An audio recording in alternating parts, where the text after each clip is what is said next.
Howdy Scouts, I'm Jack and I'm at Kima Scout Reservation. Today we'll be doing the Cast Iron Chef Webelos Adventure. We're going to cook for a family of 4 and we're going to make a balanced meal that includes all the different food groups and that also tastes good.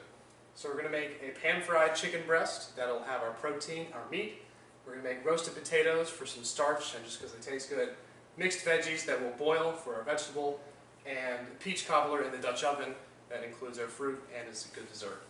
We're going to make a budget of $6 per person. We're cooking for a family of 4, so our budget will be $24 total, and I think we'll stay within that when we go shopping.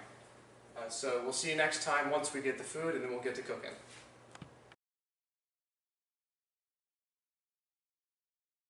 Hey y'all, welcome to Kima Cub Scout Programming Extraordinaire. Eli King, Jack Danley, and Josh Burnell. But this is us. We're going to Walmart to pick up some groceries for what we're going to be cooking today, which is going to be chicken breast, some mixed vegetables, potatoes, and a peach cobbler.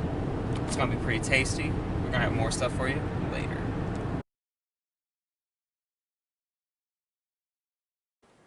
Alright, so we just got back from Walmart to get all of our groceries, and there's some things we didn't buy, like vegetable oil and salt and pepper, because we already have those in our kitchen, and you probably do too. But we got our chicken breast and some extra spices to make it taste better. We got our potatoes in a big bag, our mixed vegetables that we'll just put in some boiling water, and everything we need to make the cobbler. We got all this for $20.02, so we have a balanced budget for our balanced meal.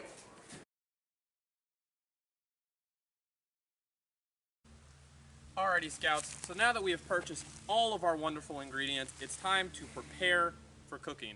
Now there's a few very important things we have to do before we can actually start cooking our food. First, we need to wash our ingredients.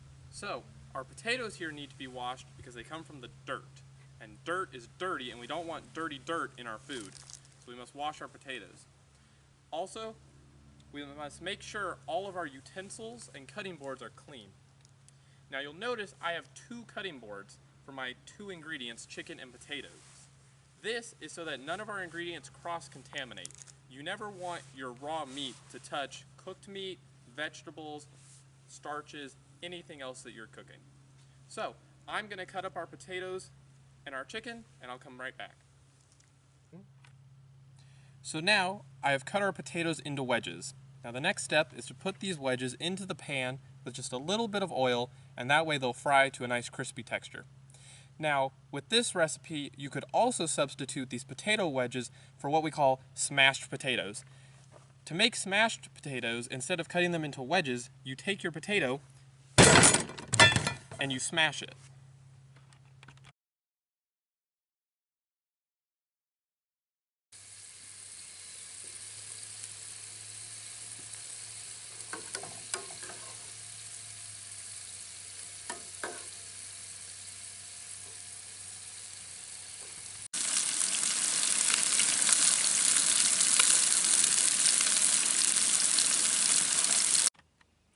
And here we have our final plate of food.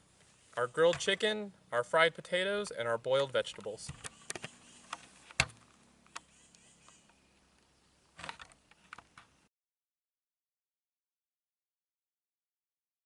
Here we have our peach cobbler. Coals are on the bottom. They're about to go on top. We're going to use our tongs so we do not grab hot coals. Notice I'm wearing a glove as well because this is cast iron and it holds heat. That's why it cooks things. Don't touch hot metal with your bare hands. You're going to regret it. And maybe 2 more pieces, and that's about good.